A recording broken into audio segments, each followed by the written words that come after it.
Vous êtes journaliste, vous l'avez toujours été, je pense que vous le resterez toujours, et vous fûtes journaliste à Libération. Que pensez-vous de la crise que vit ce journal, votre journal, parce que je pense que c'est resté votre journal quelque part, et de l'éternel retour de Laurent Geoffrin à la tête de ce journal? C'est quand même un truc extraordinaire, le mec qui revient toujours. Ouais.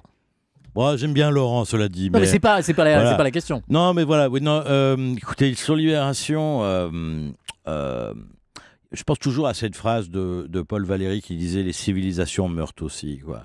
Donc, il faudrait que Libé meure, en réalité. Vous voyez, pour tout le monde, ça serait bien pour tout le monde que Libé meure. Y compris pour nous, les journalistes. Je pense que le seul moyen de refonder un véritable quotidien de gauche, ça passe par, malheureusement, la disparition de Libération. Vous vous rendez compte que vous allez vous faire plein d'ennemis en disant ça, là? Bah, vous l'avez déjà bien, dit ou pas? Vous l'avez écrit ou déjà dit? Non, je l'ai ni écrit ni dit, mais je le pense, voilà. Et donc, c'est comme ça. On n'y peut rien. On a vu des journaux mourir. J'ai vu mourir Le Matin de Paris.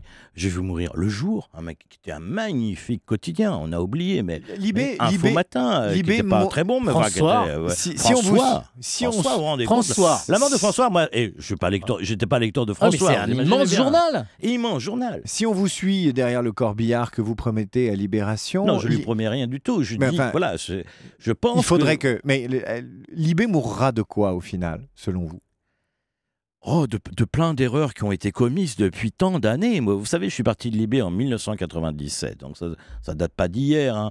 Mais quand même, je suis parti parce qu'ils avaient déjà ouvert un plan social, parce qu'ils avaient déjà fait une grosse boulette.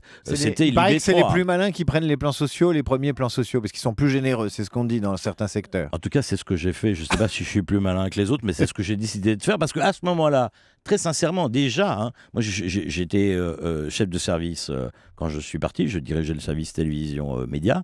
Donc je participais à toutes les conférences de rédaction. On sortait, en l'occurrence, là j'avais vécu 1995, où j'avais déjà vu, moi, le Libé que j'aimais, dans lequel je voulais travailler, trahir déjà mes idéaux en 1995, quand ils font la célèbre une « Juppé droit dans ses bottes ». Et je voyais aux conférences de rédac que ça ne plaisantait pas. À l'époque, Serge July, que j'aime beaucoup par ailleurs, qui est un grand journaliste malgré tout, il défendait Alain Madelin.